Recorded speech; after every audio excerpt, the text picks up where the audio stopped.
Welcome back to Light in the Dark podcast. I'm your host, Keegan. I am the co-host, Matt. And we're grateful to have on Carolina today. Let's go, baby. Yeah, and so I think we should start out with where we first met. Mm-hmm. I remember I was having my first meeting with Ethan, one of our good friends, and he invited me back to his house after our meeting, and I met you there. And I remember, honestly, so this is actually crazy. I remember my initial thoughts of like the group of people we were with was like not what my typical group of people that I would hang out with normally back home. And so it was like, okay, like this is something different. But I remember we were sitting there for like hours just talking about God and like talking about our experiences. And that was honestly one of my favorite nights that I've had in SF since being here. Yeah. Wow. Yeah. That's so cool. Yeah, we were all like sharing our testimonies. We all started confessing different sins and stuff that we were like walking through. Yeah. It was very cool. It was a very cool night. Yeah, that was definitely, I feel like I've never been a part of, or I hadn't, at that point, like in my walk, I was very new. So it was like a very unique experience to be around people that knew so much and like were just so open and honest. Because I feel like a lot of times people can be hesitant to share to that level. But that was a really cool night. Yeah, it was. I met Carolina at the first United Space, which was a great experience. And right off the bat, I noticed that you were just super easy to talk to. Because at the first United Space, we did the 2 lines. All the conversations? Yes. We had like tough conversations about just like emotions and your spirit, and you had to really open up, and it felt like it was very easy to do that with you when we did that. So yeah. Wow, that's so cool. I'm a conversation person. That's cool. Yeah. Okay, so just kind of leading in, I think we should get right into it. I'm very excited. What would you like to just kind of start from the beginning and just kind of walk us through it? And if we have any questions, we'll let you know. But I think this is like, we just want to hear your story. Yeah. So I'm not originally from San Francisco. I am from the Central Valley, which is like 2 hours east of here, like these towns, Modesto, Turlock series. I'm like from that area. Born and raised there. My mom raised us like by herself, single, and I have 3 siblings: older brother, younger sister. And my entire like growing up, my father was like absent. My siblings and I always felt like we had to like step up as adults. I think it was like almost expected, like not having him there. But my mom actually also got breast cancer when I was 10 years old. Wow. And so at the time we also didn't know this, but she had bipolar. So there was like a lot of in and out going like with her being. It was kind of like always walking on eggshells, that we had no idea like what she was going to be like in like 2 hours. It almost felt like every other hour I was talking to like a different personality, and she had like 4 or 5 personalities is what it was like. So it was like really stressful for us. So I think that's why my siblings and I decided to like be expected to like kind of act more mature than we should have. And anyways, so my entire like growing up, my mom, she was super abusive, and like her being in and out of all her personalities, she was verbally aggressive, physically aggressive, mentally, emotionally, like all the ways. She just took it out on us. But there was like something specific that never like really hit me. I just always kind of felt like the odd sheep out of like my family. I was like the black sheep. My siblings constantly were getting like mauled by my mom, but there was something different about like the way that she did things to me. She always like took an extra few minutes to like beat me more than my siblings, or like, you know, just like go the extra mile to like say some nasty stuff that just was like not okay, that she just wouldn't do with my siblings. And then when I got a little bit older, one of my mom's relatives, she just like pulled me aside after like a family party, and she basically was like, hey, I just wanted to let you know, she was like, the things that you're like suffering, your mom, she was like in a similar position to you when she was growing up. She's the oldest of 5, and she was the only girl, the first girl, oldest of 5, and she said, you're the oldest of 5 and you're the girl, and so she almost vicariously like lives through you, and she doesn't realize that she's like putting that on you. Yeah. And so Wow. she said, all those pressures, all the things that she's doing to you, it's like she is processing it by doing it to you because she doesn't understand like the extent of it. But I didn't totally understand that because when she told me this, I was like 11 years old, 12 years old. I was like, I don't know what you're talking about. Like, that doesn't make sense. So my entire growing up, I just always felt like I was like the black sheep of my family. Like nothing that I ever did ever felt like it made sense. I was always more sensitive than my siblings. And I always got like picked on by my siblings for that. My mom would constantly batter me for like crying about something or just like being upset. And later on I would find out that was because I have a prophetic calling. So I'm like sensitive, like when people say stuff, when people do stuff, even if it's not like about me, even if it's like someone else, that would make me so extremely upset. My family like had a problem with that. Like, why would you care about them? You know, like why you gotta have a problem with that? And so anyways, as I was like growing up, it's funny because I was always, and I did not know this back then, but I know it now. I'm like reflecting on different testimonies of like what happened as a kid. I had numerous strangers come to me throughout my childhood and prophesied to me that I was the chain breaker of my family. They said, you're going to be the one that's going to step out from your family and you're going to break the chains of the stuff that you've been like walking through.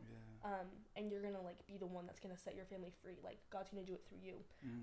Can I stop you really quick? So that's so interesting. At this point, like, what was your experience like with God? Like what, cause were you always Christian or is this something that like came up throughout your tough times? Like what kind of led you in that direction?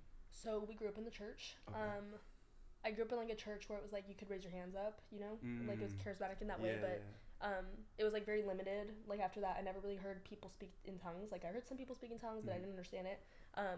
But actually, when I was 7 years old, that was when I first encountered Jesus. I was 6 or 7 years old. I was at school, and I always knew that Jesus was my friend. And one day at school, I remember like just heading to the playground, and I had a vision of Jesus like coming to me and just took my hand and went to the playground and he played with me. That's so cool. And so when people would ask me who my friends were, I was like, Jesus is my friend. And Awesome. I would be like, he's right here. No, he's actually here with us. Wow. Yeah, but that was not my family's experience. So it's kind of like, what are you talking about? But it wasn't until like that point when I was like 11, 10 years old, I was like transitioning into youth group age. That I started like really diving into like what the scriptures are, who's God, like all that stuff. I did believe in him, but I had a limited understanding of who God was because my mom, she took the Bible and she glorified herself on like the same level of God. So I understood Jesus as my friend, but I didn't understand God as my father. There was like a whole like divide there. So I didn't know about like, I didn't understand anything about God until like later. But at that point, I think God did something with that. He just showed me like, first I'm your friend. Like I don't have to be big God in the sky, like this guy. So it was like, it's really cool that he spoke to me in that way first. And that's important too. Like I feel like having that authentic experience where you're not just like looking up and just, you get the chance to know God at first. Like you get the chance to be like, okay, like if anything, I have someone I can rely on. And I feel like having such a tough childhood experience, like being able to have a consistent friend that you can rely on is like huge. So that's really powerful. Yeah, it is. I feel like even with like now, like having that feeling, like when we're like if we're praying, like a prayer, as much as a prayer is listening to God, like it is just a conversation. Like I mean, I've definitely had prayers where they're very emotional, but like you had like a childhood relationship with God, so like you could talk to him at any time. It was very pure, it was very raw, and that's amazing. That's so cool. Yeah, it is. But what's actually funny about that is when I was a kid, I actually saw demons all the time. I was like constantly getting attacked, and I think that ties into like me being the black sheep. Like God called me out of my family to be the chain breaker, and so with that like came the weight of like spiritual warfare, which I didn't know at the time. Like me constantly like seeing demons everywhere I went, like that was that, but I didn't understand that. And it's crazy how like God can call you into like this person that you have like no idea like what that even means. You're just trying to like get through the day, Yeah. And for me, it was like I don't even like want to be at home. Like I don't want to be with my mom. I don't want to be with my family. And then you have like this other side of like I see visions of Jesus. I see visions of demons, and it just like is like this whole like collide of like, am I crazy? Do I know what I'm talking about? Like, is God really real if I'm seeing all this stuff? Like, what is this? You know what I mean? Yeah. It's kind of crazy. That is crazy. And I think like, especially being so young, like you said, 11, 12 years old, like that, like, what grade is that? You know, like that, you know, that's like when I was 11 and 12 years old, I was having no sorts of experiences like that. Absolutely. So I think like just being able to see, and that is such a unique experience too, because like you're saying your mom is trying to, or I guess your aunt said that your mom was trying to live vicariously through you, and so in turn was putting all of this pressure and all of these things into your mind. But at the same time, you're experiencing God, you're experiencing demons, and then you're experiencing like you're trying to experience a normal childhood. So I can see how conflicting that would be. So what were the youth groups like that you were like? You said you learned a lot in those youth groups. Yeah, my youth group leader, his name was JJ, and then his girlfriend at the time, Renee. Now they're married. Really great people. They're just like super. I just remember them being like so joyous. Like they just like loved to have fun. JJ just like loved to have fun. That's great. And I just remember like that being like a breath of fresh air in my house, like at home, being with my mom, being with my siblings was a total nightmare. Like I have no memories, no good memories of like living in that house with my family. So getting to go to youth group was like my dream. I was like, there are people here who like don't want to yell at me. I was like, this is crazy. I was like, I didn't know that people acted like that. So when I finally like got to finally start going, I think that's like when it clicked for me. I was like, my family is not normal. I was like, this is not like a normal way of living. And my mom told me that everything that she did to us, she said this is what every family goes through. Every family is doing what I'm doing. Like the parents treat their kids exactly like this. And I believed it because she like had us in this bubble. So I believed that she was the only adult speaking into my life. So when JJ, my leader, like came into my life and I saw him treat me the way that he treated me and other kids, I was like totally mind blown. It like culture shocked me. I was like, I had no idea. I had absolutely no idea. That makes it so much easier when you have like people like that to keep you like give you that foundation and help you learn Christianity. I mean, I feel like your relationship with God must have just been like is that when it kind of started to grow with when you started to realize like God and Jesus were the same thing? Like, because I remember you said like you had the relationship with Jesus where he was like a friend, but you didn't realize God was your father. Is that kind of when it started to like become one? No, that wasn't for like a few more years. Gotcha. A couple years after I joined my youth group, actually, I was for about a year I was getting molested by a relative of mine, and so like a lack of having my father in my life, and then I had my mom was constantly like involving like cousins and uncles and different men to like come over and like do stuff in the house or like parties and stuff. This relative of mine, of my mom's, he was like coming over to like fix things in the house and whatnot, but then he would like take me to a room and he would do these things. And so I had like a really hard time understanding like how God could be father or like someone who like cares. If my own father wasn't in my life, and then now I have these other quote unquote father figures, and then they're doing that to me, like, you know, in like a dark room. And then I think what like really broke me was I ended up finding out like 6 months into that, another relative came to me who was like a year younger than me at the time, so I was like 13. This younger relative who's like a year younger than me, 12 years old, 13 years old, she told me that he was also being molested. She was being molested by him. And it started 2 months after I started getting molested by him. And then that's when I really started to like kick into like praying to God. I was like, I don't understand how this is like possible. I don't understand like why this is happening. I was like, is it not enough that I'm already being abused by my mom and now I have this? And then someone's coming to me like with such a like a dark, intimate thing. It's like, how do you like hold that? Like, do you even hold that? You know what I mean? It was crazy because I was still contemplating like, is it even is it even worth having like men in my life if all they're gonna do is like turn on me and abuse me, you know? And that, I feel like I completely understand where your thought process would go with that. Like, that is horrible. One, I'm sorry that you had to experience that. And um,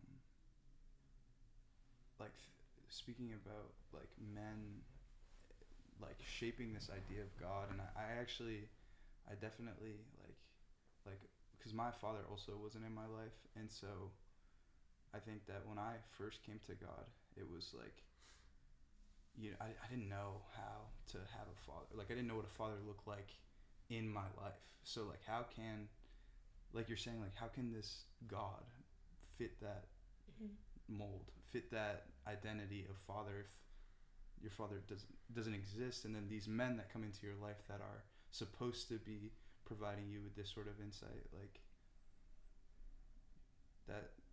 that's just like, it's horrible, but it makes sense that you were feeling that way at that time. So through prayer, what kind of, like, what was the process, and how did that, kind of elaborate on that a little bit? I think at that time it was a lot of like, when going into prayer, it was like learning how to pray scriptures and like understanding that I'm not the first and I'm not the last, unfortunately, who has to like suffer through these things. So it like brought me a lot of comfort to like read Job, read about Joseph, like all these different Bible stories. I think that's when like it really clicked. Like when you take your life and you get in the Bible and you actually like look for like where does your life look? What does your life look like in the Bible? There's like thousands of stories of what our life looks like in the Bible, like from this present day and age in there. And so at that point, I think that's when it became real to me. I was really, really looking. I was really paying attention now, because I was like, this can't just be me. I was like, this had to be other people. And so it was, because that's literally all the scriptures. Yeah. So it was just so much easier to like get in the word and like pray it, because I was like, look at all these guys, the Psalms. David like cried out all the time about like all this different chaos. And I was like, if he can do that, I can do that. So I think that's like when it really set in. So as you're going through this process of, getting more in your scripture, and you're starting to learn a little bit more about God, what was kind of the next, like, chapter? Or, like, how did that kind of, like, did anything resolve in your prayer? Did anything come to pass? Or was it kind of just this long process of, like, building this relationship and learning and growing in that? It turned into a lot of uprooting. A lot of the stuff that was done to me, I like was pushing down for so long. And when I really stepped into my relationship with the Lord, he brought everything to the surface. Like, it couldn't be down there anymore. Yeah. And so when I was 15, a freshman in high school, when all of that uprooting was happening, I didn't know how to handle it, because I didn't know how to handle that. Like, I didn't have anyone to talk to. And so basically what I started doing was I stopped eating, I stopped sleeping, like I couldn't do anything. I was just like so depressed, and I was dealing with suicidal ideation because of like all that stuff. I just couldn't do it anymore. I was like, I don't know how to do this anymore with all that stuff. But I remember like in that time, I started sticky noting like my entire bedroom, like with Bible verses, revelations that I was getting, different stuff that God said to me, like in the quiet time. I just like put it all over my room. And at the same time, while that was happening, was like I wasn't self-harming myself in like the way that like, like cutting myself or anything like that. And it took me a few years to realize this, but I was like doing other stuff to like self-harm myself, that my body like psychologically, without me knowing, like unconsciously, I started hurting myself. Like I would bang my left foot on top of my right foot. Like I would stomp on my foot to like deal with it, because I didn't know how else to like let it out. And if my mom would have found out that I was like doing something like that, I know I was gonna get in trouble. So I think unconsciously I started doing stuff like that, like hitting my foot, and I would have these ginormous bruises on my feet from like how hard I was like doing that to myself. And I like lost like 20 pounds. I weighed like 90 pounds at like 15. And I just wasn't sleeping, wasn't eating, nothing. But that was like, spiritually, that was like the highest point that I'd ever been. Like how much revelation I was getting was crazy. And my flesh was like literally like dying, which is crazy. And that turned into like 6 months later, December 16th, I got into a really bad fight with my mom. She beat me pretty badly that night, and I cried myself to sleep, and then God woke me up in the early morning of that day, and he said to me, like, I heard his audible voice. He said, Carolina, if you continue to live here, you're going to die. But if you're willing, I have an opportunity for you. I have something for you, but you need to go and do it if you want it. You can't stay here and contemplate it. You have to go. And I just cried because I was like, you have to be serious. You have to be real. Because I was like, I'm not playing games. I was just like, I don't want to be here anymore. I don't see the point of living my life. If I have to suffer another 15 years like this, I don't want it. Even if it means that the next 30 years after that will be blessed. If I have to do another 15 years, I can't. And so I went back to sleep, and then I woke up that next morning, and I just had like this knowing that I was supposed to call my dad. So I called him, and I just said, I was like, you haven't been a part of my life, but you need to come pick me up because I'm going to live with you now, and you're going to be a part of my life because I can't do this anymore. So I said, you're going to step up, and we're going to do this together now. And then the next morning, 4 a.m., he drove to come pick me up. I packed up all my things. I didn't say anything to anyone. I just left. Yeah. So at that point, your dad wasn't in your life. From there, when was the last time that you had talked to him? Or prior to that, when was the last time that you had talked to him? I don't know how long it'd been. Usually he would come and see us on like birthdays. It wasn't every birthday of the year because there's 4 of us and he was working. So maybe we saw him like once or twice a year. It would be like for a couple hours, off and on. Yeah.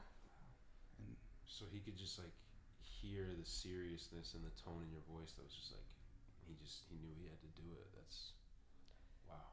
Yeah. Wow.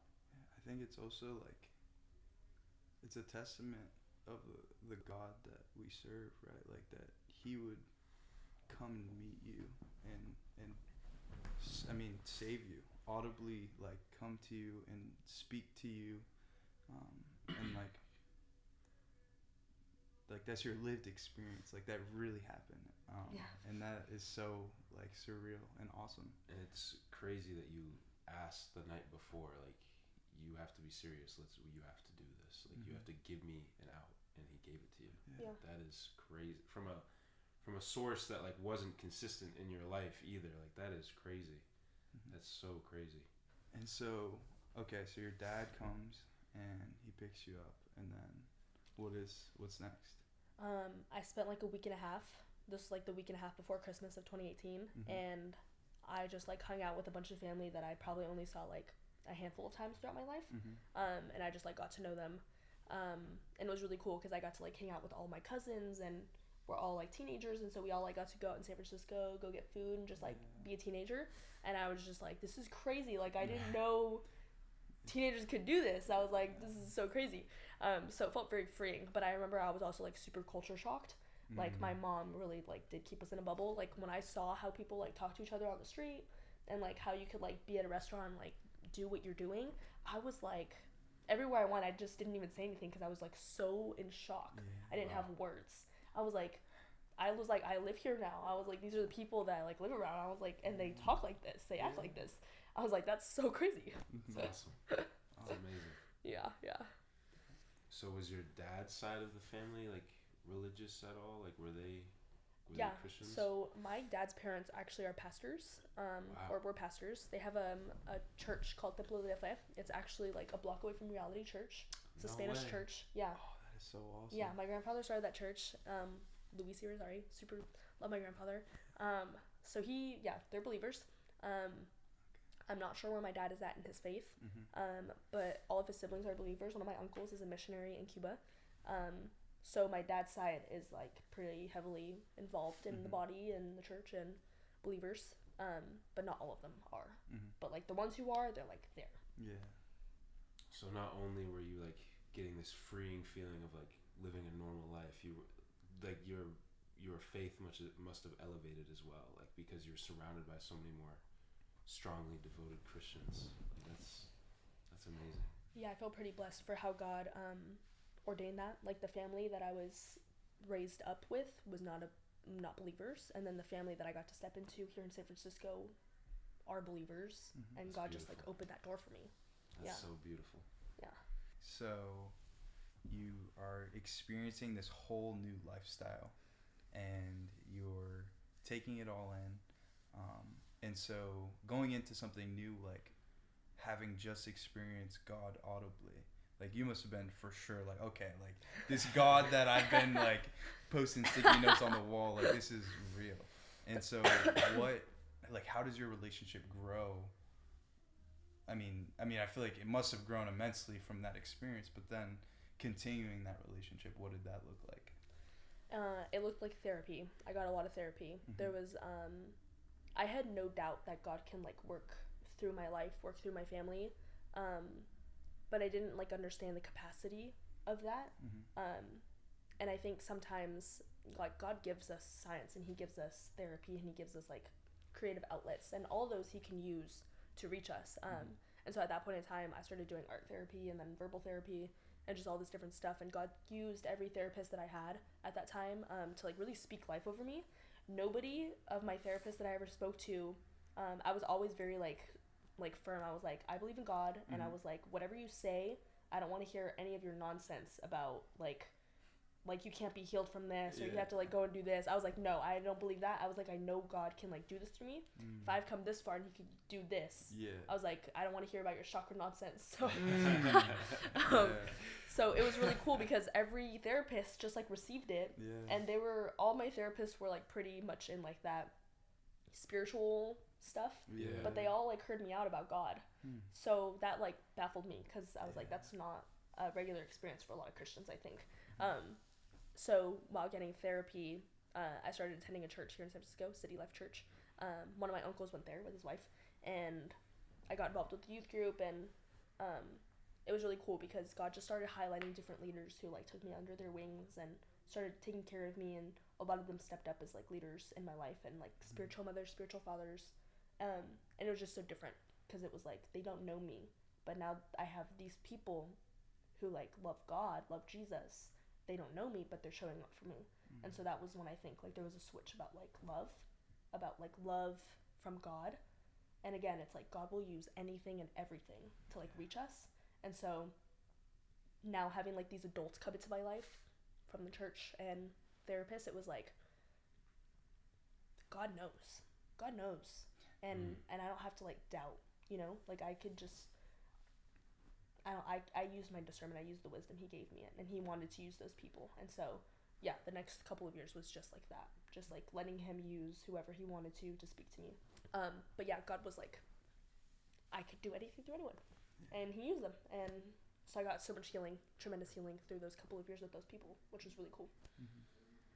Yeah, I mean, being surrounded by people makes it way easier because, I mean, they share their testimonies to you, and you can relate to that somehow. And I mean, so that's awesome that you were able to go from isolation to surrounded by love. Like that's awesome. But yeah, what was the art therapy? Was that with the therapist you were doing the art therapy? Like, were you getting like any signs from God through that or anything? Like, because I mean, I feel like God can speak to people like obviously in creative ways. And so did that ever happen? My art therapist basically gave me like the option. She would come to me with like different art activities every single time we would meet. So I could like choose what it was that I wanted to do. I can't really remember like what the activities actually were, but I do remember like praying beforehand and like getting a release while I was doing it. That's cool. Yeah, and I think that opened up my eyes to just like how deep stuff like needs to be unleashed, because a lot of the stuff that I was making was pretty dark. And so I think that stuff that I could not express verbally came out like through like my art. It was like pretty heavy stuff that I was like painting, drawing, writing about. Yeah, and it just like basically like showed me like there's so much more depth than I consciously know about, is what like that revealed to me. And so I felt like that actually gave me prayer points to like go to God with. Like I didn't know I was struggling with that, so that just gave me something to pray about. Yeah. No, that's awesome. Did you like see progression through your artwork, like as you were like not like skillfully, but like in like a spiritual way? Like, did they become brighter like the longer you were doing your artwork? I wouldn't say they got brighter, but I would say it got more detailed. Okay, Like that's it was really cool. easier to understand. That's Like awesome. what was happening. Yeah. That's so cool. Yeah, I mean, it's just amazing how God can speak to you in abstract ways, like ways you wouldn't think of. And I mean, I feel like people is one of the more obvious ones, like the conversations you have with people. But like when you're just creating something, like that's just you and your thoughts, like you in that moment creating something, like. So that's amazing that God was able to reveal himself to you in that way. It is, yeah. Would you still consider yourself a creative person? Yes, I've always been a painter, drawer, writer. Still do it now. That's beautiful. That's beautiful. Yeah. So this is a little bit of a change of topic, but I think it's important. So growing up, what were some of your passions that you had kind of throughout your walk and throughout just your experience? Were there things, including creativity and art, that you kind of attached to? Yeah, so like the big one was art. I always was drawing, painting, writing. Like that was my favorite. Those were my favorite subjects in school, art and English. I loved writing. I loved like creating anything really. Anything I could do with my hands, I was like down for it. And then also singing too, actually. It was funny because my siblings at the time were more musically inclined than me. And it was always kind of like one of those things that they would like mock me for. But it was like, in my mind, I was like, if you enjoy it, just do it. Like, who cares what other people think? And I was thinking this is like an 8-year-old, you know what I mean? I was like, wow. why does it matter to you guys? Like what it sounds like leave me alone. But it was cool because last year, this is actually a really cool testimony. I was praying about that exact thing. Was it last year? 2022. Was it 2022? One of the last two falls. Okay. I was praying about that like when I was a kid, and I like really was like really like just mesmerized by like how God speaks through art. I've always been obsessed with that. And I told God, I was like, I want to be someone who can like everything that I create, I want it to flow from this place that is not only pure and holy, but like it sounds pure and holy. So I was like, God, I want to sing. I want to be able to like have a voice that people can like hear and they can be like, that's God. Like this girl's got God. And then I started praying that regularly for like a month. And then one morning, so this was like, when was this? I can't remember. It was like last fall or the fall before. And one morning I just woke up and I was singing. Wow. And I was just like, what the heck am I doing? I was like, this is so weird. Yeah. And I just woke up singing, and then I just started praising God because I was like, you just answered a prayer of something that I had like as a kid, and then you brought it to my mind right now, and then now I can sing. My voice isn't like not perfect, but like I think people can like listen to my voice and it's not gross to listen to. Yeah, I mean, do you remember what you were singing in that moment? No, I can't remember what it was. I do think it was a worship song though. Gotcha. Yeah. That's so cool. Yeah, I mean, music is, to me, one of the best ways to relate and emotionally connect to others. So that's awesome that you were able to use music to connect yourself to God even more. And so do you still practice singing? Yeah. It's funny because the last couple of months, actually more like the last 6 months, God's been showing me visions of how he wants to use my art. And I haven't been super intentional with it because my life has been so crazy lately. I have not been able to give time to art. But he's given me dreams and visions about how he's going to use my paintings and my voice to like speak to people like through my art. And so it's been really encouraging that even like in this place where I've like almost forgotten about like these plans and these ideas and these gifts, God hasn't forgotten. And I think that's why he like shows us the visions and stuff, because it's like, I want you to see the end, because I want you to know that this is something I have for you. But like there's this in between, and it's almost like you're thinking like, what do I need to do? Like where can I show up and meet you, God, to like do that? And so I've been like in this place this last several months, like asking God, do you want me to start drawing? Do you want me to start taking singing lessons? So actually when I moved to San Diego, I've already prayed about it. I'm going to start painting again, like taking painting classes, and then also like singing lessons. Let's go. Yeah, so it's pretty cool. It's pretty cool. Yeah. Okay. So leading into Well, so let's go back to your story and the point where you were at.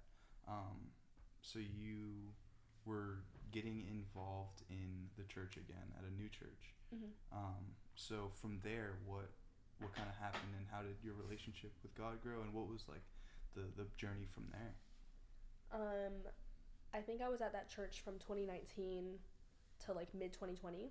At the beginning of 2020, my siblings, we had a really rough phone call. They called me at some point, like the school year was ending, and my siblings just called me on the phone, and basically what I heard in the background was my mom trying to like bang on the door, and they were in the bathroom, and my mom was trying to get them, and she was planning on hurting them, and all that I felt like all I could do was like, I need to get over there right now. And so I tried calling my dad, and I was like, we need to go and get them right now. And he was like, not in a bad way. I just don't think that he was like thinking about it, like the pressure, it just like got to him, I think. But he was like, no, like they're in school right now. We can pick them up maybe for like the summer and they can hang out. But I was like, no, I was like, we have to go get them. Like if I was there and I suffered what I suffered, they're there and they're probably suffering the same. And I didn't know the extent of it, but my little brother started having an anxiety attack on the phone. And I was yelling at my dad. I was like, we have to go get them. And it was like a whole thing. I had to sit down a bunch of my relatives and tell my dad we had to go get them. So it took like 3 or 4 days, but we drove out there and we picked up my siblings. And anyways, my dad started fighting for custody for my siblings. And then this is like March or April. This is like April, May of COVID. And basically what ended up happening was like, I had to leave that church because when this was happening, that church that I was with, kind of like checked out. And they stopped being like involved in my life because of like the chaos of like what was happening with my family. They just like knew about it, and I think it just got to be like too much. Like they just couldn't do it anymore. And my family, we become homeless for almost a year, 11 months. Gosh. We ended up living in a motel out in the Excelsior, and it was probably like the worst year of my life. I hated that year. Living over there, I felt the demonic forces coming against us.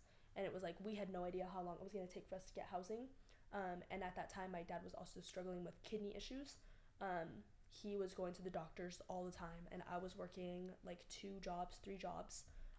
And I was making money just so I could buy us groceries. And it was the middle of COVID, and everybody was getting sick. And my grandparents, we couldn't go and see them, but our grandparents wanted to see us. It was like a whole thing.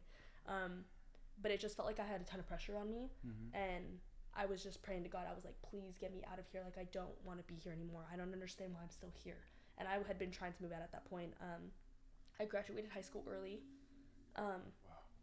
And I was like, God, like, this is the plan. This is what I need to do. And I know you've said that I can do this, but like, let's do it now. And basically those were my only prayers.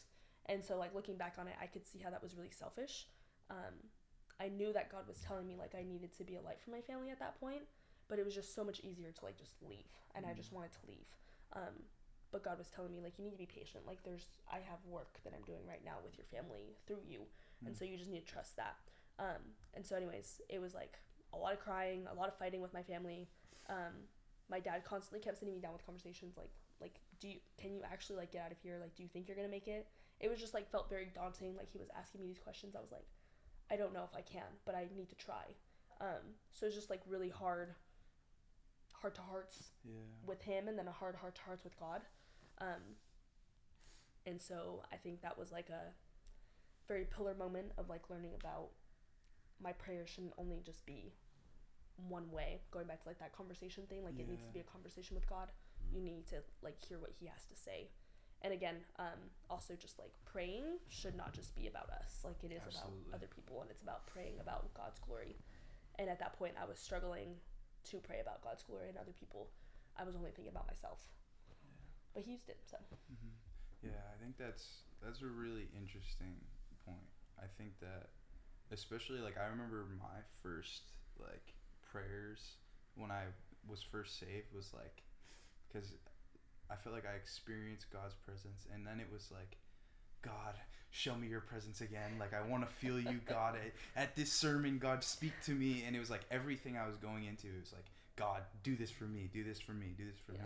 And I feel like as you grow, God, like, is weeding out those, like, prideful things, those, like, selfish desires. And it's like, over time, like, you get to this point where it's like, okay, it's no longer about me. And there's so many people, like, I just think about like family and friends, and it's like you have to intercede for them. You have to like put in work in the spiritual realm for the people you care about, and then also like like practicing giving glory to God, and like taking the time to actually listen and hear what God has to say. Because I like I know Matt and I have talked about it before, but it's like a lot of times it's just like, or like my initial idea with prayer was like ask all these things and like hopefully receive them, and then like that was it. But like in reality, it's like that's not, like, you can't build a relationship just asking somebody to do something for you. And like it's just like in life, if you like walk around and try and make friends by asking everyone to do X, Y, and Z, like you're gonna end up with not a lot of friends. So That's true. Yeah. But yeah, but that's really powerful that we're experiencing that. And I think it's also like interesting to think about that you like are in this dark place, and God is like changing how you're starting to think while you're still in this dark place. And I think that's like important. He meets you at your like one of your lowest points, or a part of just like, and he's working, and so that's very awesome. Yeah, it is. And that's that's really cool that once your version of prayer changed, and you, like you said, you became more patient, and you were listening more, like that, like God made like big moves in in those moments after he told you to be patient and trust him. There's, like you said, like you had like your strongest heart-to-heart conversations with family. Like he was moving in you. Like once you realize to just be patient in the path that God has for you, like the amount of emotional and like relationship, like amount of change in your relationships you'll experience is amazing. And it's amazing hearing you say that. How did your way of prayer change? Like did you just like start like being present with God, or were you like in just like listening, or like how did that process work? A little bit of both. I think at that point in time, that's when like those prophetic words about me being the chain breaker in my family started coming up again. Wow. I started experiencing really heavy demonic warfare against me. And when we finally like moved and we got a house. Can I ask, so for people that might not know what that is, what did that look like when you were experiencing the demonic warfare? Like what was your experience with that? I was getting it would be like a bunch of different things, a combination of stuff. Random people that I would meet would like say stuff to me that like lined up with like stuff that I was doing in my life, but it was like so specific. It was like, you don't just say that to anyone, like you're saying that to me. And then it was also like vividly seeing demons, not just like in dreams, but like I would be, you know, like walking to work from the bus and I would see demons like walking towards me. I could just like see that over like the physical of stuff, and then it would just like go away, but then they would like come back. And it was also just kind of knowing that there was like something that was like off in the environment, like something was just wrong, which, you know, like curses and, you know, like things being said that have like power, like words and the weight of like words being said in the environment. I saw like a lot of my coworkers were like talking behind my back and people were saying stuff, and like that plays into it, you know. So it was like a lot of that. Okay. Where we're at right now, you're going through this process, you're talking with your dad about potentially getting out. So what was like the moment? What was the experience that kind of got you to the next point of where you were trying to head towards? Yeah, that's a good question. I'm not really sure. We got our house. It was like 11 months that we were like homeless in this motel. Not homeless, but like houseless in this hotel. And we like moved into the mission and we got this house, and it was like total God thing. But that's when like the warfare got really heavy. It almost felt like living with my mom again, like how toxic the environment was, like the way my siblings acted, and how absent my dad was, like verbally, emotionally. It was like he was in the house, but he wasn't there. and my siblings were so aggressive with each other. At that point, I was really intentional with like my words. I was really intentional with like how I let them talk to me and like how involved I let them be in my life. I was like super careful about that because I knew I was like, if they're ever too involved, I was like, I know it would get really out of hand because I saw it with them. They were just like way too involved in stuff, and it was just really bad. Anyways, all that to say was, while I lived in the house, I knew God was like now calling me to leave, but He said, before you leave, you need to fight for your family in a way that you haven't fought for them before. And what that looked like was like the last 6 months that I lived there, all of those prayers that he told me to like be patient about, like pray for them. Every single morning He woke me up at 5 a.m. and I just basically, I remember I like woke up, I ate breakfast, I worked out, and while I was working out, I was just like praying about like the working out of my family.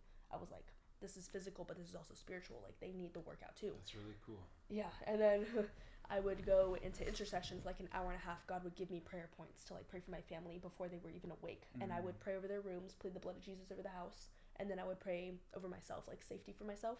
And I did that every single day for 6 months without fail. Like God just woke me up every day. Yeah, it was pretty crazy. And then it was at that point where He said, it's time to go. And I knew it was time to go because my sister started telling me that she was seeing stuff in the house. She started telling me that there was like a little girl walking around in the house, and I was like, that's really freaky because I actually had a dream about a little girl in our house. And it was like this really vivid dream of like this girl who was dead in my room. Like I was sleeping and I woke up and this girl that was dead like came to life, and all of a sudden she like ran through the house, and my family was like so relaxed about like living in the spirit of death, so relaxed and like living in isolation and fear and depression, that they were like unaware of it. My sister like had like the knowing that there was like something off, but she didn't like dig deep into it. But I was like, that's just wrong. I was like, that, why would you acknowledge that and then not do something about it? And that's my thought process. So in the dream, I went after her. I went to go find the little girl because I was like, you have to get out of my house. You can't be here. And I remember looking for her, and then at some point she starts grabbing like weapons, and she's like trying to kill me in the dream. And it just felt like so vivid. It was so vivid, the most vivid dream I've ever had. But at some point I just like grabbed her and I like threw her out of the house. I was like, the blood of Jesus is pleaded over this house. My family doesn't know it. They have no idea what that even means, but I was like, I have the authority and I carry this authority, so it's going to be over this house. I was like, that's why I'm waking up before they wake up, to like show everything that can't be, that's not welcome. That can't be here. Yeah. And so anyways, like right before I was leaving, my sister started telling me that she was like seeing a little girl and a black cat walking around the house. I was like, that's not okay. And so it just like the warfare got like thicker and heavier and darker. And then at some point I was able to like move out, and I just like got out of there. Yeah, that's a lot to unpack. But I think, so this is like not addressing everything, but I think an interesting thought that came to mind is like, so you're the only like real believer in this household, right? Actively. Yeah. So what is your experience like interacting with them? Like, how are you, are you talking about Jesus? Are you talking about God? Or like, is it more behind the scenes, you're trying to put in the work and intercede for them? What does that look like? I would try to have conversations with them, but it never really went so well. Their hearts were so harder towards God. That wasn't like a thing. Gotcha. But when the Spirit convicted me, I would. Like there's moments where even if they say like, shut up, go away, God can still like use that moment of like you walking away in peace. Like I know that they recognize that because it made them mad, and they'd be like, why aren't you coming back over here? Like, what the heck? Where are you going? You know what I mean? So I think that like hit them. But when I did talk, I was praying that every word that came out of my mouth would be God's words. Awesome. Like in peace. And it wasn't always, but for the most part, I really made the attempt. So I know that God worked through that. Yeah. That's awesome. Yeah, because I just think, like, that's one of the hardest things is, like, that I've been struggling with as I am I'm trying to walk in a way that portrays God and my beliefs better. Trying to figure out that line of how to share what I believe in a way that isn't all encompassing, and like, because because you can't. I mean, you can't force someone to believe what you believe, but how do I share? And so I think like you're completely right. Like sometimes you can't. There's not a right word that can be said. It's in how you interact and receive with how they interact back to you. So like when you're sharing something about God, and even if they think it's crazy, like okay, like I shared it, and that's all you need to do sometimes. Like the seed is planted, and sometimes that's enough. And then on the back end, like the prayer, like that's amazing that you were attacking it from all sides and just trying to do the best that you could continually. So yeah, I mean sometimes even like your demeanor around people that aren't believers, like if someone sees a Christian as like a very positive, very like outspoken, confident person, like they're gonna see that, and that alone could be the seed that's planted and is like, wow, maybe this God thing is special. Like maybe I need to look into this just based off your mannerisms. And I mean, so that's awesome that you were. I hope that message was received by them. That just by your reactions to them being so negative, and you just like walking away, that it made a difference to them. Do you think it's made a difference to them? Yeah, I think that there's been a switch in the last couple of years. There amazing. Definitely is like a switch in conversation when I talk to them now. Even like as of lately, they don't yell at me the way that they yell at each other now, which is like they used to yell at me a lot. But not anymore, because it's like when you put up that boundary and you're like, I'm not dealing with this, like I'm not going to, like absolutely not, they take that. Especially like when I left, there was a period of time where I wasn't there for like months, and I didn't talk to them for months, and it was like, okay, she's being serious, I think is like what came through their heads. So now I can like kind of talk to them, and it's more it's mature now. It's more mature. Awesome. But when we're all in the same room together, it's pretty chaotic. It's really hard. Like sometimes it gets the best of me. I let it get the best of me. Just like the anxiety and like the weight of it all does get to me. Like the darkness of stuff that they'll say and how they say it. It just like they know, your family knows how to press your buttons the best out of all people. And so when we're all together, it's just so frustrating to be in the same room, because it's like, God, how can I be like Jesus right now in this place where they know how to like hit me in every area where they know it hurts. So I'm still working on that, but I can tell that there's movement, because I'm even thinking that. I'm even thinking like, God, where can I see Jesus in this? Where can they see Jesus in me? Absolutely. So I haven't seen like actual action yet, but I know I'm getting there because I had the thought, Amen. That's beautiful. That's beautiful. That's what it's all about.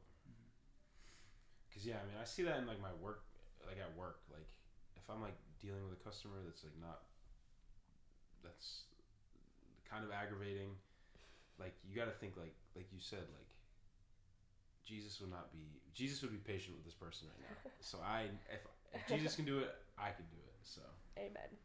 That's Amen. awesome.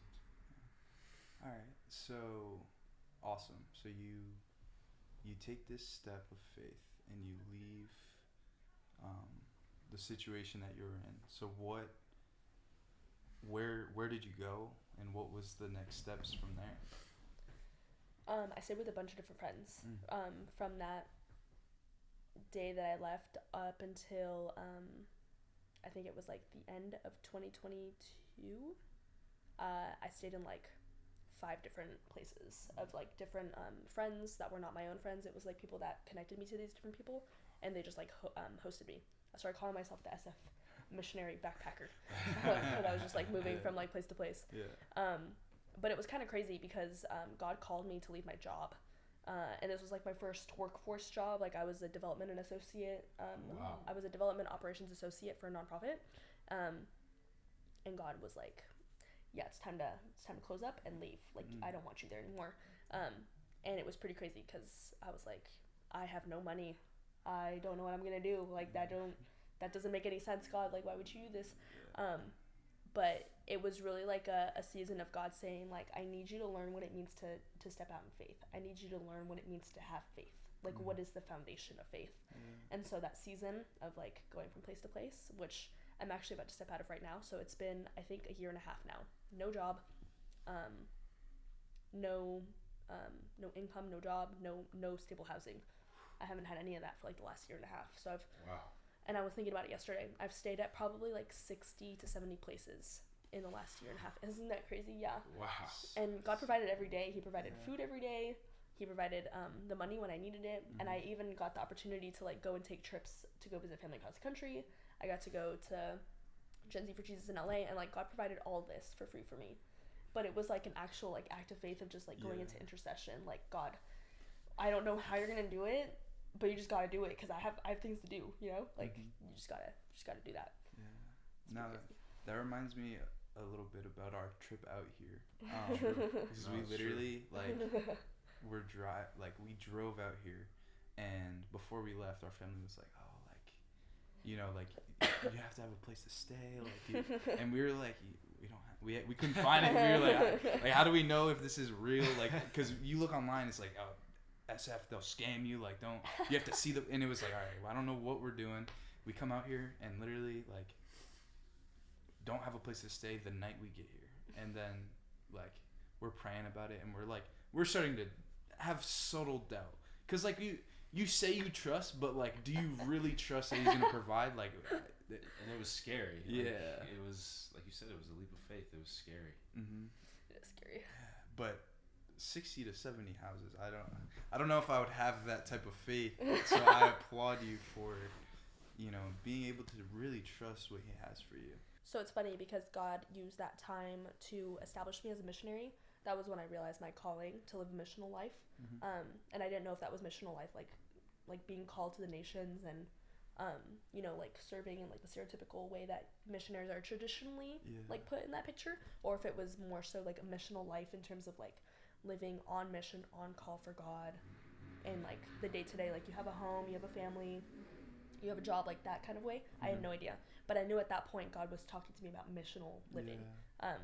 And so it was just really cool how he showed me how to like step out in faith, how to put my trust in people who are on the foundation of God. And then I got to like discern like different kinds of people and different kinds of things, and that there's like 3 different scriptures. One about like test every word, test every spirit, test every like thoughts, like your flesh. Okay. And so like the whole last year and a half has been like understanding those, like how do you test your flesh, how do you test the spirits, how do you test these words, and so through all of that, God was just like highlighting different stuff from my past. And so it was just really interesting how, again, like going back to the uprooting, he went full in on uprooting stuff in my life that I needed to like get delivered from. Last year in 2023, I got delivered like 10 times. I had like demons coming off of me, like stuff was manifesting of the demonic, and God was just using this time of like moving from place to place to show me that I should have greater expectation of like whatever it is I do in my life, wherever it is I go in my life, it needs to be on the basis of understanding that God could use, he will stop at nothing to reach us. I was, you know, like if someone like was to come after me and like follow my life, I don't think like they would not have been able to keep up. I was barely keeping up. So it's like God was still chasing after me, like through healing, through deliverance, through like separating me and like showing me like I will do absolutely anything. Just like you're doing absolutely anything to survive, I will do absolutely anything to make sure that you're okay, that you're gonna make it. So that was like the whole year and a half. Wow. Man, yeah, that's powerful. And I think like it's so crazy to think that like this God who created everything, like you like mountains, like the ocean, like waves, because like I think like sometimes for me I'm like when I think of God, like I try, like one of my biggest problems is like when I think of God, I think of him as like this far out like guy that's in the sky like watching over, like you doing good, like you gotta do this, but in reality like he's right here in this room with us, and he cares so much about you that he's walking you through how you grow in your faith. He's walking you through how you learn those 3 things. He's walking you through it all, and he's with you every step of the way, even if like a lot of times we're all chasing these like the tangible sensation of God, but in reality like he's there You don't need to feel him to know he's there. You know he's there because he says he's there. Yeah. And if you believe the word of God, you believe he's there. And therefore, that's all you need. You don't need this feeling. And so, but that is amazing that you get to experience something. Like, I feel like that's a really radical way of experiencing God's love, is in putting your trust in him to quit a job and like be a nomad for a couple of years, like a year and a half. Like that's awesome, and it's a really cool testimony. Yeah, it's pretty wild. Were there any moments when you were like, God, like, what's going on? Like, what, or like how, like, because I'm just like that takes a lot of faith. Like, what, how, like, I feel like, did God, like, were there moments when you were low and he was like, boom, let me show you this? Or was it kind of just like this whole period you're like, I just have to trust, you know? It was a mix of both of those things. Okay.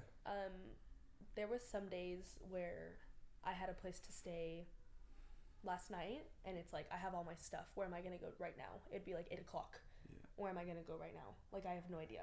Yeah, and wow. God just like opened up the door. Like, someone would randomly text me like, hey, are you in need of a place right now? And I'd be like, yes, like right now, tonight, yes. Yeah. And then bam, I'd be staying at this person's house. Yeah. And so it was like that, but then it was also on that other side of God, like, you know, showing up in like, I don't want to say slow pace, but like, I don't remember the word. Just like moving with like a constant progress that wasn't like too slow or too fast. Mm-hmm. It was just like bam, bam, bam. Like doors were just opening up one after the other, like as time went on. Yeah. Like even before, like it would be like, oh, I have a place prepared for you next week. Wow. Or like a month from now, if you need a place, like I wouldn't have a place tomorrow night or like the next week, but I would have a place in a month. Oh, I was like, okay, so that door's open for a month from now. That's really cool. Yeah, that is cool. I think it sets a perspective like of how trusting God is not it's a like second to second thing. Like, cause you can't, like, for example, like with your experience, like God has shown you, you know, what some of the things that you're going to use in your future, mm-hmm. right? You talk about your voice and you talk about your art. Mm-hmm. But that's not today. That's not tomorrow. That it might be, and maybe it is right now, but it's been a process from the moment that he revealed that to you. And like, just like with anything, like when God shows you, like Matt shared with me an awesome video earlier in the year, and it was like, God will show you the end destination, but not how to get there. Because if you were looking at, you know, how you're going to get there, like a lot of the things, probably most of us would be like, nah, I don't, like, I'm honest, like, true. That sounds cool, but like, that's not for me. But or you wouldn't grow because you would already know the steps to get there. Like, you wouldn't grow as a person or in faith because you already know how to do it. So it's like, what's the point? Mm-hmm. Mm-hmm. But when you're, like you said, like when you don't know what's gonna happen, and like you said, you just take a leap of faith and you trust, like that's where you grow the most, in like those uncertain moments. Yeah, your character gets built. Mm-hmm. Absolutely. You're staying in all these places, and then you are, I guess, at the tail end of that now, right? Mm-hmm. What's next? What is your goal coming up, and where do you envision yourself in the next couple months? That's a great question. So I'm moving to San Diego in 2 days. In 2 days, this Saturday, I'm flying out to San Diego. Wait, you're moving out to San Diego? I'm gonna start crying. No. If both of you cry, I'm gonna start crying. So don't do that, because then the podcast won't get finished. But then you'd have to fly down to San Diego. So part two. Yo. That's crazy. So it's really cool to see how like God redeems a thing and like brings it back to you. One of the main reasons why I'm moving to San Diego is for surfing ministry. Ooh. And so I can dive into that. Yeah. So in therapy, when I was like in 8th grade, I was like seeing a secret therapist at my school. Like your parents didn't have to know about it, so I was doing that. And my therapist was like, we should make like a dream jar, is I think what she called it. And so she had me like paint a jar, and then she gave me like all these pieces of paper, and she was like, put down things that you would like love to do, just like in your life. And all the things that I wrote down, I remember I got like 10 pieces of paper, and I put like really basic things. I didn't know what it meant to dream because I was never looking so far ahead. I was only looking at like the right now. So like, I think like some of the stuff that I wrote was like, I just want to like pass. I just want to pass my English class this year, like my math class. I just want to pass those classes. I just want it to be over. And I think I said like, oh, I would love to start painting, like the specific painting, like by the end of next week. It was like really things like were super doable. It wasn't like dreams. It was just like tasks almost. And my therapist was like, no, but like what about like looking forward into the future? And I was like, what do you mean? And she was like, isn't there anything that you like want to go do? And I was like, I never thought about it. And I think at that moment my whole life just like hit me. I was like, how old am I? I'm like 13, 14 years old, and I've never thought about like what it is that I would like love to go and do, because I was constantly like living in survival mode. Like, how can I just make it through the end of today? I've never like thought about the future at that point. And I just thought that was so sad, because it just like hit me right then and started crying. So I was like, I don't know what I want to do. I have no idea like what is out there for me. And so she was like, it's okay, just like come back next week, and like in between now and next week, just like, you know, do whatever you got to do. Pray about it, think about it, look at stuff, like watch videos, just like look at what other people are doing and seeing if any of that like clicks for you. And so I just like started putting all this like random stuff that I would like see on TV or like magazines, like bungee jumping, skydiving, surfing. I put one day I want to go surf in Costa Rica. Like that was like a specific thing. I want to be a surfer, and I want to go surf in Costa Rica. I like specifically put that down. And it was just so funny because 2 years later, when I moved to San Francisco, I was at a high school, ended up transferring from that high school to go to another high school. And this high school, I remember I was moving there because it was like a part-time high school. You could like work, you could finish your classes faster. I was like, oh, that's so me. Like I want to just finish. And I remember at that point when I was transitioning, dreams were just like being brought up again. Like what is it that I want to do now that I'm gonna finish faster with school? What is it that I want to do? I came across this video on Instagram of this guy, a surfer from Santa Cruz, I think, and he basically like shared his testimony about how like he was raised up in like drugs and gang violence, and his parents were not involved in his life, and he was an only child, and it was basically a Christian surfer group that took him in, and he was like 11, 12 years old, like addicted to like heroin and drinking and like all this crazy stuff. And he was like, it was these Christian surfers that like saved me, like God used them to save me. And he said, if you ever get the opportunity to learn how to surf and meet God there, he was like, do it. He was like, don't just do it one time, like really give it your all and like really go at it. And I remember I just felt like so inspired, so motivated. I was like, God, if you ever want to present the surfing opportunity to me, I was like, I will take it. Just do it. Just like show it to me, and I'm gonna go. And then a week later, so I'm transferring to the school, and then they're having like club rush in the cafeteria, and I show up and I see like a tent city surf project, and I walk over and I was like, where can I sign up? I was like, I'm here. And I signed my name, and we started like the next week, I think, and we went to Ocean Beach, which if you've seen Ocean Beach, it's like you should never surf there as a beginner because it's so bad. And I remember my first session was there. I don't know why they picked that. We could have gone to Linamar Pacifica because it's usually better. But anyways, all I had to say was these waves, I did not comprehend like how big they were. I couldn't understand like I didn't know about like how the conditions of the waves. Yeah, I didn't understand that. But basically, these waves were like 6 foot, 7 foot tall. Wow. Like the whitewash was just like sweeping everybody under the water, under like the tide and stuff. That's crazy. And I remember the surf instructor who was like pushing me into the waves was like, "Okay, do you want to take a break now?" I was like, "No, I have to catch a wave. Like I have to." And so I remember like there was a switch of instructors. Like they were like, "Hey, like I need to take a break. Can you come, instructor?"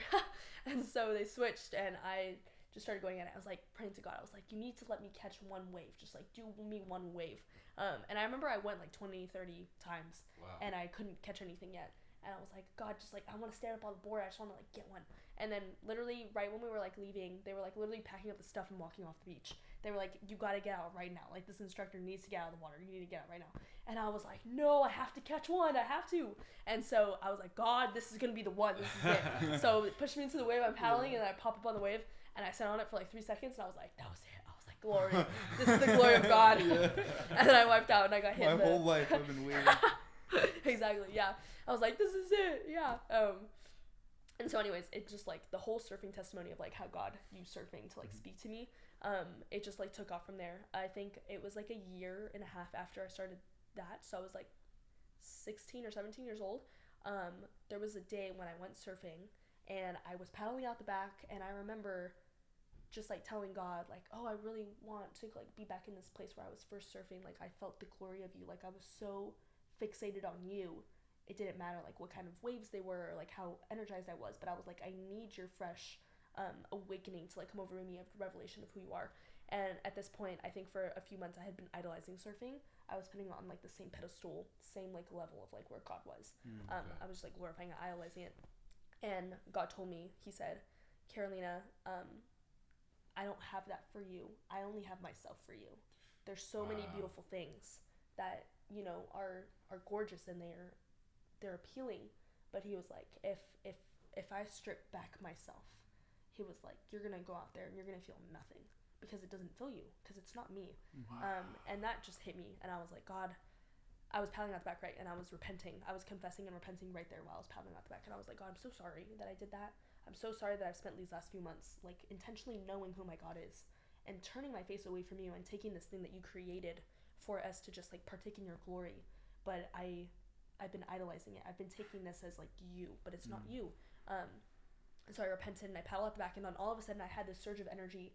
And I remember I caught like the longest wave of the day at this surf session, and it was so crazy because I was catching this wave, the longest wave of the day.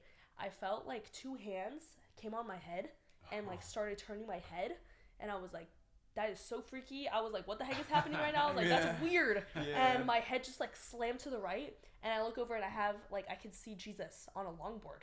What? Like 4 feet, 5 feet over from me. That's and amazing. He just like looks up at me and he's like, waving, give me a little shaka. And his surfboard is like, it's like a 9-foot longboard surfboard, and it's like pastel colored tie-dye. Like the whole board is just like a rainbow. It's just like the rainbow of like all over, splashed all over. And I remember just like, I was like, this is crazy. I see Jesus in a wetsuit on a surfboard, just like going down the line with me.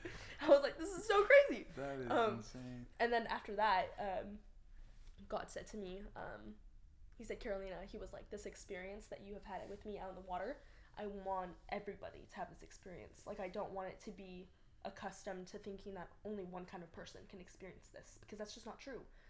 And he said, I want to encounter all people like this. He said, I need my children to be raised up to be bold enough to receive it, to see it and receive it. And he said, now take this and go apply it. And so the nonprofit that taught me how to surf, I ended up getting hired as a surf instructor. And then I stopped working as a surf instructor. They asked me to join the board of directors. Wow. And then I got off the board of directors, and then I joined the actual core team. That's when I was the development operations associate. And then I started surf instructing again. But it like came to this place where all of a sudden everything just felt heavy again. I was like, am I actually living out my calling? Like, is this where I'm supposed to be? None of this like really feels right, and I don't know if this is like it. But I was like, I'm gonna just like keep running after it. But I never asked God, is this where you want me? Is this what you want me to do? I was just saying yes to all the opportunities because it just looked good. I didn't think about like if this was pure, right, and clean before God. I was just doing what I had to do. And then that's one of the reasons why he had me leave, was because it was not pure, right, and holy before him.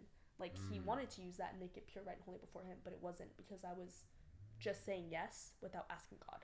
So it was like, there was like a impure balance there. Anyways, God took me out of surfing for about a year. I stopped surfing for about a year. He basically was like, you cannot be in this place where you're going to seek the yes before you seek me, before you seek my face. So I didn't surf for like a whole year, and it was just crazy because so many of the people that I surfed with immediately like just checked out of my life. God just removed them all. Like, nobody reached out to me. I was not involved in any of like the stuff that we used to do together, and we were all hanging out on like a regular basis. All of them just like checked out. It was like total God, like, hand, I'm gonna pull you out of there. You're not there anymore. And then that's when it happened. Like, I was like, God, what the heck? Crying every day. I was like, this is my purpose, and I've lost it. And I was like, in this place of like, no, that's not my purpose. What I do is not my purpose. My purpose is my identity as a child, as a daughter of God. And so I said, God, I'm so sorry. Again, like, I had to repent. I said, if I never get to surf again, I will learn to be okay with it. I will just receive what I have right now from you, because all that you are is enough for me. So if I never get to surf again, that's fine. But it took me like moments. It took me like quite a bit of time to like reconcile that within myself, with God. But he ended up speaking to me a couple months after and said, no, like, I want you to surf. Like, I don't want to take this away from you. I want you to like have the balance of it. And anyways, all of that led up to this last year in the spring, God started giving me prophetic words in the quiet place, and then different people would just like approach me, strangers, in like prayer stuff and worship stuff, would just like start saying like, I feel like God is calling you to like the waves. I feel like he's calling you to the ocean. And I was like, oh, that's crazy, because I surf. And yeah, exactly, Shaka. And he was like, all these different prophetic words I was getting was like all had to do with like God's glory being in the water, being like out there. And I was like, that's so cool. I was like, I can surf, like God wants me to do this. And it was just really cool. Like God loves us so much. He wants us to partake in the things that he's made. And so now I always think about this: the mountains, the oceans, the forests, they're all fragments of God's face, because he designed it in his own image. Like we're designed in his own image. He created everything that's on this earth that he made by hand in the 7 days. It's created out of this place of creativity from his mind. And that's a little piece of his being. And so after that, I like stopped idolizing the ocean, because I was like, this is like a part of him. This is not just something that he made, but it's like a part of him. And I was like, how can I glorify one little part of him when there's his entire being to glorify? I was like, that's crazy.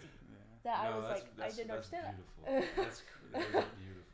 Yeah, right, isn't it? I was like totally mind blown. So I can't even idolize it anymore, because it's just like when you have that revelation, it's just like everything gets like wiped. Anyways, so God started calling me to like discipleship and surfers and all this different stuff. And I had a friend at the time, Michaela, who is a Christian surfer, and I wasn't talking to her at this point because life was so crazy. But I came to her last year and I said, hey, Michaela, like, I really feel like God wants me to go and pursue discipleship, but like also in combination with surfers. And she said, oh, that's really cool, because I've been praying about this for the last couple months. She got hired by a nonprofit called Christian Surfers. It's a, maybe not nonprofit, like charity group.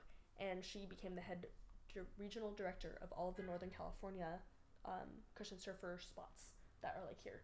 And so she said, I've been praying about having a team of people to like join me on this venture. And she said, the first person that God gave me was you. And so she said, I've been praying about it. And she said, I really feel the affirmation of the Spirit saying like, you need to go do this discipleship school. And I was like, that's crazy, because at the beginning of the year, there was a couple that I went to go have breakfast with, like at the start of 2023, like not breakfast, dinner. And they told me that they had prepared for our dinner by praying for me. And then they ended up having a dream. The wife, Amy, she ended up having a dream that I was leading a house of surfers. Like leading surfers to Christ in a house. God. Like, yeah, isn't it so cool? Yeah. And so she said, I think it's going to be here in the Bay Area. I think there's going to be a house, and you're going to like lead it. And you're just going to be there, and you're going to help lead these surfers to Christ. Wow. And I was like, so sick. I was like, that's crazy. Sign me up. Yeah, exactly. And so, you know, Michaela told me that, and I had this prophetic word about this house, and now the discipleship stuff was happening. I started experiencing all of these delays. Demonic warfare was just like super heavy. Spiritual warfare was just like super heavy last year. And everything that I was like trying to do for this program just kept getting delayed. I was trying to fundraise, delayed. The program literally itself got delayed. I was the only person that signed up, but they felt so confidently that this program had to happen within the next year, because God was like so adamant on giving them like these words, like there's going to be a build up through who's here in this like next season for you guys. But I was the only one who like committed to the fall season. So they ended up having to cancel the program because I was the only one that signed up. Yeah. And they needed boys and girls, not boys and girls, men and women, because we're men and women. But I was the only one. And so anyways, it kept getting delayed, and they said, will you consider staying with us for the next year? Like, would you please apply? They were like, please, would you apply? And I was like, I don't really want to. I was like, I'm planted here in SF, and I was like, this must mean it's a no from God. But at that time, I was like, God was speaking to me. He was like, no, Carolina, this is one of those moments where you have to fight. There are some things where God says, like, the delays do lead to, like, being a no, but there are also moments where God says the delay means that you have to fight. And so he was calling me to, like, fight, to be, like, in that ministry, in that area. And I didn't realize just how deep it was. But that's when God really started showing me like how broken his heart is for the surfing community, and he just had me start reflecting on all the surfers I met in like the last 4 years. There is so much abuse like in drugs and in alcohol amongst surfers, and I've seen it specifically like in the Bay Area. People who like have similar stories to me, like being abused and just like coming from this place of like I have to like step up. typically tend to be the people who physically like to work out. Like those are the people who like if they can't handle what's on the inside, they handle what's on the outside. So they'll go boxing, they'll go surfing. I was like seeing a lot of those people, so I could like relate to them. And so when I was like seeing these people, God started highlighting to me like you need to pray for this person, and He would start randomly giving me these names like pray for Arnold, pray for his drug addiction, and then the next day I would meet this surfer guy named Arnold. Oh, like man, I would just like that's start crazy.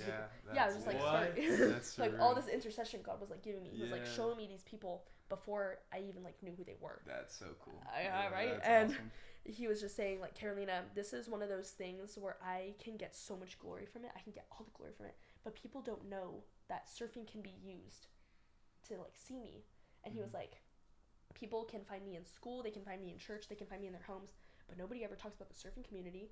And he was like, so I need you to be one of those people who will step up and show that I can be seen through surfing. I can use anything, so why would I not use surfing? And That's so cool. that's when like I had like the really big aha moment. I was like, God is calling me to like this unconventional path, and I need to go pursue it because this is how He's gonna get the most glory from my life right now. And so if that's what it is, that's what it is. Yeah. And so I was like, God, I will do no more of this nonsense about like being delayed. If I have to go, I have to go.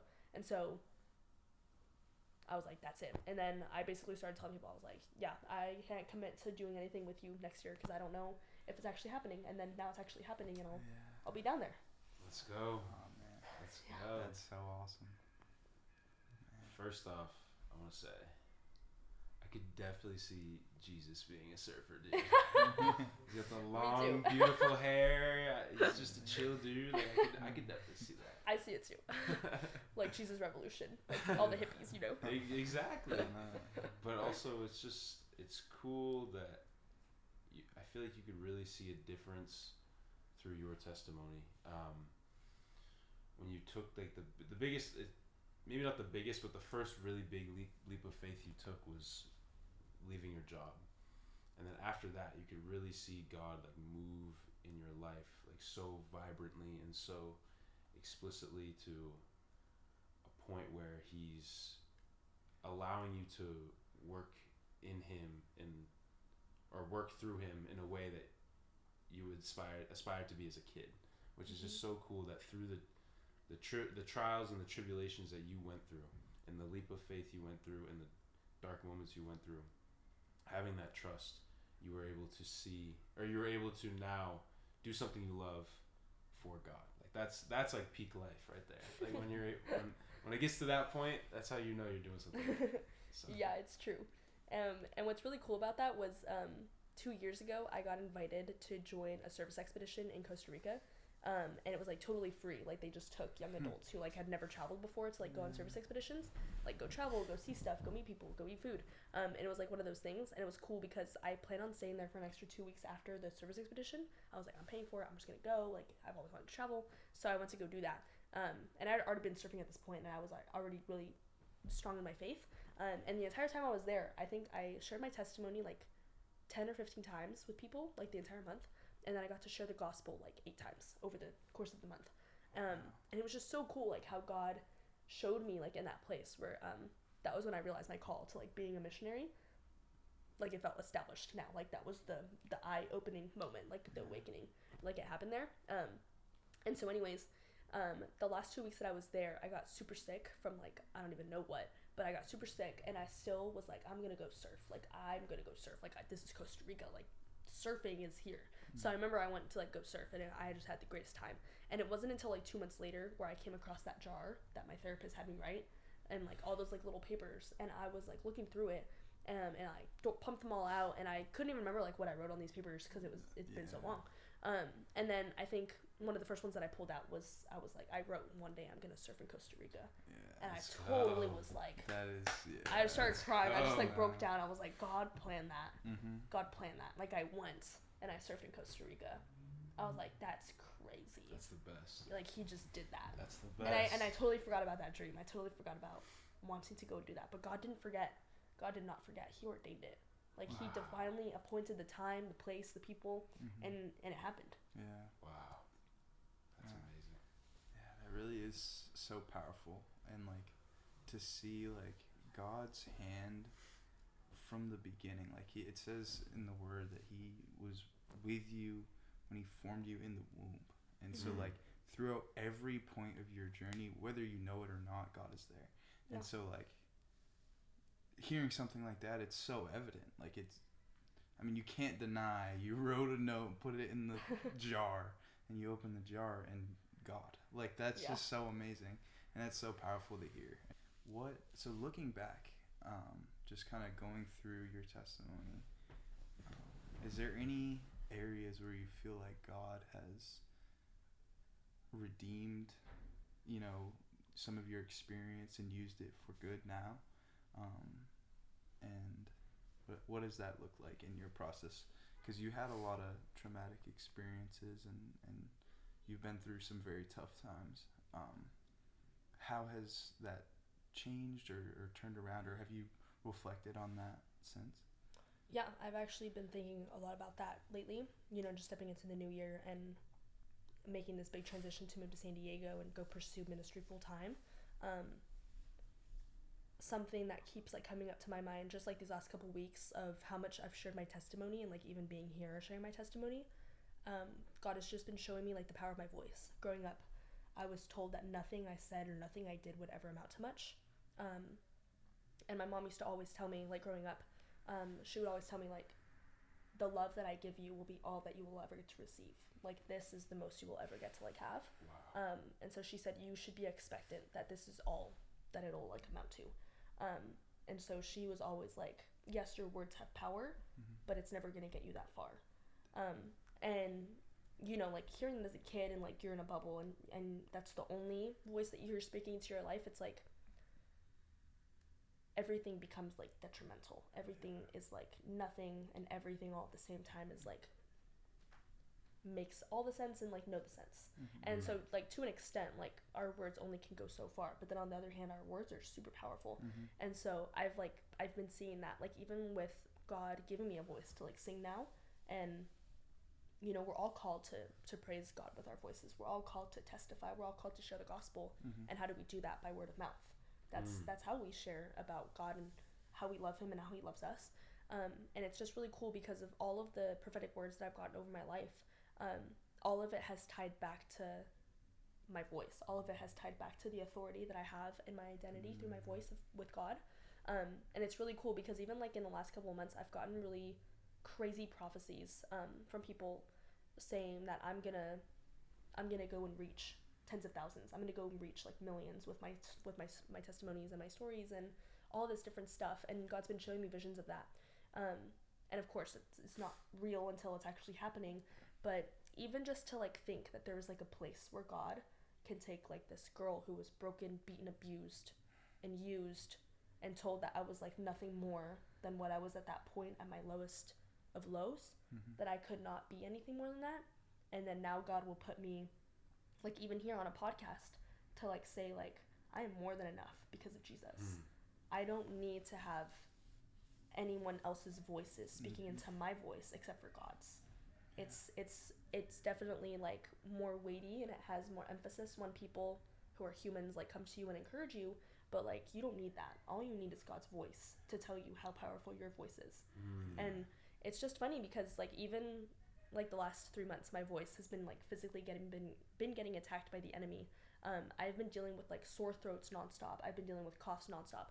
Anywhere that I've like been asked to speak in like the last month, like literally the night before I would have to deal with like some sort of like chaotic thing happening with my throat. Even last night, as soon as I got into the apartment where I'm staying, my throat went completely sore, and I remembered feeling like there was hands coming over my scalp and trying to pull my scalp backwards, like trying to rip it off my head. That's I was feeling like pangs of body like all over, almost like there was like something trying to jump out of my skin, and I was twitching like the entire night. And I knew it had to do with like my transition of being bold to like share my testimony, being bold to like preach the gospel wherever it is that I need to go. The enemy knows that we're called to do that. God ordained us to do that. He designed us to do that. But the enemy's coming against it because that's the only thing that he knows how to do. But the enemy is so stupid. Just gotta kick him in the balls and be like, God already told me that you were gonna do this. Like God gave me the assignment. He gave me like the tools, the resources, the plans. I have the blueprint. I am the blueprint to like get it done. Like it's already been done. But like the enemy coming against you just shows it's just like a greater piece of evidence to like show that this is the place that you need to be. This is exactly what God has been speaking over me. Because if the enemy's coming against me, God is saying, yes, yes, child, this is what it is. This is what I've been telling you all along. So. Let's go. And so amazing. Yeah, you mentioned you spoke at a couple of different events. What were the events about, and like how did that kind of come about? So this nonprofit that I was with called Mobilize Love, I lived with them for a few months, and while I was with them, they asked me to partake in these events that they have 2 times a year called Love the City. At Love the City, earlier in the summer of 2023, I met a man named JR, and he has his own nonprofit that's a lot like Mobilize Love. They serve the kids, they serve the families with the love of Jesus. It's called Kicks for Kids, and he heard a little bit of my testimony, and he said, I think you're supposed to come out, and you're supposed to share your testimony here at my nonprofit. Will you come? And I said yes, but it was funny because I actually got super spiritually attacked, and by the enemy, and I just let it get to me. Like, it got to me, and I just like let it, and I was like, the enemy, I didn't say the enemy can have his way, but I showed it with my actions by not showing up. Was what happened. And I ended up seeing him again because I couldn't go. I ended up seeing him again in early December, and he said, hey, I know you couldn't come in the summer, but will you consider coming next weekend? And it was funny because at that point, for the previous 2 weeks, God had been speaking to me about the power of our testimonies, and he said to me, Carolina, you need to prepare a testimony right now. So for the entire 2 weeks of the first 2 weeks of December, he had me prepare my testimony. I was thinking about it, reflecting on it. There were specific points that he like highlighted about my testimony that were just like emphasized when he was sharing it with me, when God was sharing it with me. And he said, this is what you need to say when it's time to say it. And so I knew immediately when JR asked me, can you come? I was like, this is what God was talking about. So I ended up going, and it was crazy because it was December 16th, 2023, exactly 5 years from when I left my mom's house 5 years ago, 5 years previous. On the same exact day, I went to my hometown and I shared my testimony with kids who are living in similar situations to what I was like living through. And even that was redeeming. I was supposed to go in the summer, and I didn't go in the summer, but God turned it around, and he had me go in the winter on the exact day 5 years later. And 5 has like a prophetic meaning of like double anointing, you know? And so like even that was just like, wow, like God knew what he was doing, even in my lack, where I didn't want to show up, and I was being, you know, like in my flesh and being in like in my mind and getting like letting the anxiety and the attacks get to me. God redeemed that, and he used that. And so anyways, I ended up sharing my testimony there, and I had spiritual breakthrough, and I got to go to the house where I grew up in, and I got to pray over the house. And my friend who was there with me, something that she said like really hit me. She was like, I think you've suffered with this for so long that you forgot like that you were just a child. Like, you have blocked out so much of this, you forgot like the emphasis of you're human. There's only so much that you could have done, and you went there, you did this so much, you know. And so she said that she felt the wave of darkness over the house. We didn't get out of the car or anything, we were in the car, but she was like, I feel the pressure of what it was that you were suffering through, because God is allowing me to feel what you felt. Because she was like, you're not by yourself. God wants you to know that you were never alone. And so like he used that, and he's my friend, to like share that with me. And so getting to like go share my testimony and then go to the house afterwards was like, I felt like that was like a big spiritual breakthrough moment. I would have never gone to the house before that. I would have never done that. But it was so cool because God has made me so patient, so much more desiring of him, that I pleaded the blood of Jesus over my mom's house, and I pleaded over my mom's life. And it's like, how many of us would actually do that? Yeah. Like, how many of us would actually have shown up to like ask God to like use us like with the people that have hurt us the most, to like go and do that? I would have never done that. And that's redeeming of my character, like how God did that, how he spoke through me, and how he used every little detail to like say like, I'm here, Carolina, like I got this, like just do what I'm telling you, just be obedient. And so anyways, United Space, I ended up getting asked to share my testimony, or not my testimony, I ended up getting asked to share a word. And I already knew, like as soon as Ethan asked me, like I already knew that the word I was supposed to share was about my testimony, or about the word of testimony. And it was really cool because before I even started preparing for it, God was already prepared, because randomly, like in the middle of the night, 2 a.m., he would be like, I can't remember all the Bible verses that he gave me, but like Revelation 12, and it was like, it's the power of our testimonies, like the blood of Jesus. you know. And I would just like wake up at like random times, or I would be like out somewhere and someone would say, hey, your testimony is beautiful, and I was like, this is God saying, like, this is the word, like, this is how powerful it is, that people just like stop you to acknowledge it, you know. And it was just so cool because I never actually had to go out of my way to prepare for it. And there are some times where I think, yes, we have to go out of our way to prepare stuff, but this was like one of those things where it was so detailed by God. He did all of it. I just like showed up. I just like woke up and showed up. Wow. And that was it. And then he just like gave it to me, and it was like nonstop writing on like my Google Doc papers, like whatnot. And it was just really cool because he gave me all the words. And then on the night when I actually shared, 1/3 or maybe even half of what I said was not even written down. Like, it was just total Holy Spirit speaking through me. And it was just really cool because even like everything that I said, I never skipped over anything that I said on the paper, but he added more to it as I went, which is just like so cool. And so it's just cool how even like this next season that I'm stepping into is a part of my testimony from like 5 years ago, where I wanted to go and surf, where I saw that testimony of the guy 3 years ago or 4 years ago of like saying, go and surf, go and find God in the water. And now here I am living that out. Like, I'm going to go fully pursue full time finding God out on the water with people. Like, how crazy is that? It's amazing. It's amazing. That is so awesome. Wow. I just want to say thank you so much for like taking the time to come on this podcast and share your testimony. I'm sure that it's gonna hit home for a lot of people, and the power that your testimony holds is tremendous. And so I applaud you for all of the work that you put in, and then also your faith and obedience, like just having the trust in God. And like, I know that whatever you do going forward, God is going to bless, and I thank you again.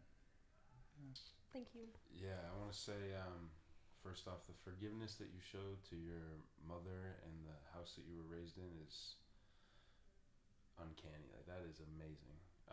But yeah, like Keegan said, thank you so much for being our first ever guest. That's awesome.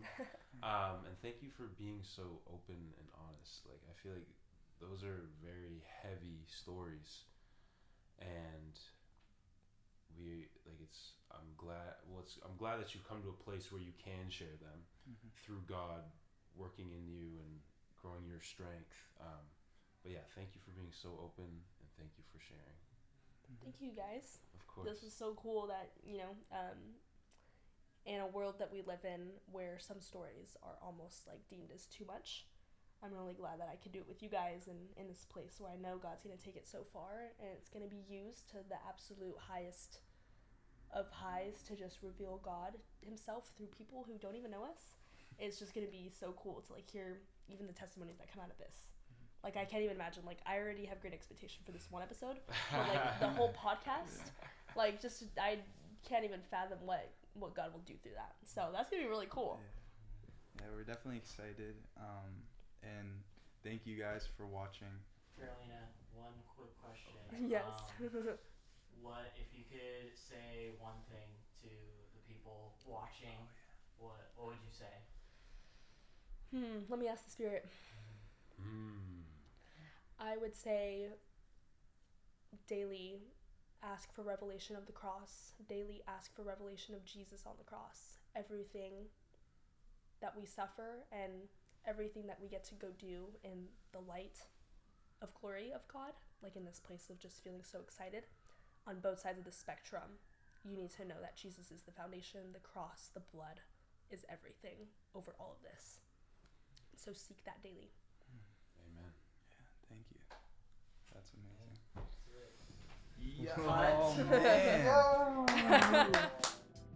Hey guys, thank you so much for watching a Light in the Dark podcast. We really appreciate it, seriously.